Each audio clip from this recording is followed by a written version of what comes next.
to navigate this online world. Sometimes I think my life would be easier if I didn't have such a righteousness ethos about things. I find it quite... Let's say it like this. I have a hard time not passing judgment on others that constantly use other people's work.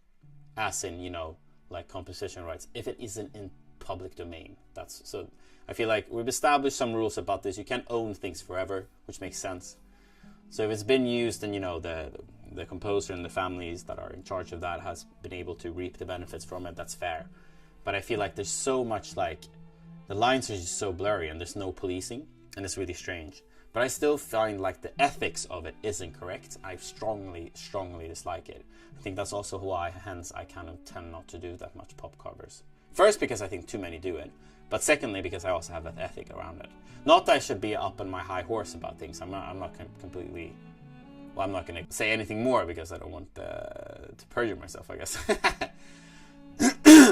But it's kind of weird. I think also, like, it's kind of out of a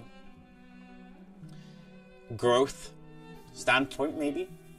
Maybe I think if you rely on other people's work, you don't allow yourself to grow and push your boundaries as much. Or maybe develop sides that you need to develop to actually be original. It's a tricky situation because the world changes, rules change, rule benders usually reap the benefits. And yeah, I don't know. I still think the ethic around it is correct.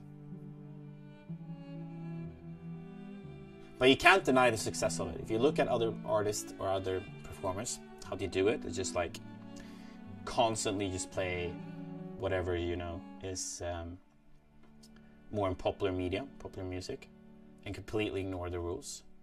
They just build sort of attraction through that, and then they sort of release their own stuff, and they get traction with that, and it's just like...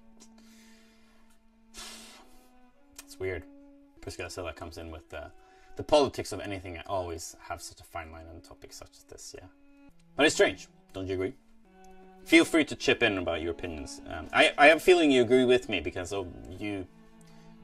most of you people have followed me here for a while, and people you tend to follow or listen to, you tend to agree with. Not always, but... Alyssa Miller says, I sometimes like covers of popular songs in classical format. I do too. Don't get me wrong, I'm not against it per se, but I understand the fine line, yeah. Yeah, exactly. It's weird. Like, it's because... Now, the question was, what do you think about my point about, you know, what's your opinions about people using music clearly not in the public domain, so using current songs, their compositions, for their own gain? Because that's basically what's happening. So what you could do, if you want to be legal about all of this, is that you like, I love this popular song, I want to make an arrangement of it. Now, that arrangement actually becomes legally yours for a certain time. So that is actually transformative work in a way. But you still used an original compositional idea, so you can actually pay for that. And you can go to certain agencies and pay for a certain amount of plays that thing will be. And that whole system is tricky and annoying, and it costs money. So it would never be sustainable for someone like Livestream on TikTok to constantly pay the royalties for the composition rights they're using in every single song, especially if these blast out like 300 songs, you know? Or but here YouTube solved that problem, so you can never get any AdSense for any money from anything that is still in the copyright. So that is a clear fine line.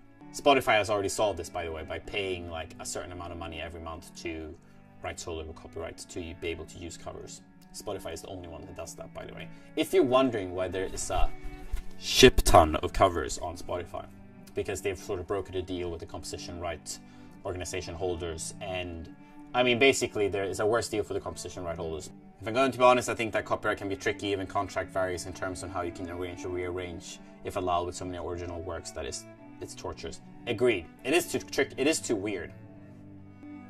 Well, it is actually simple in a way. Most composition copyright holders allow you to rearrange stuff. Not all, but most. There's loads of different copyright, and it's a massive system, so it is complicated. I think some decisions that were made in digital music was in its infancy and not completely understood. Yeah.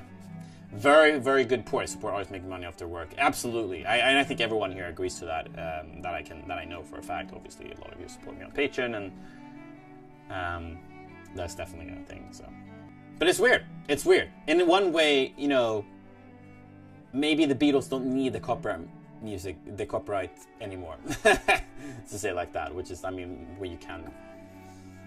I don't know.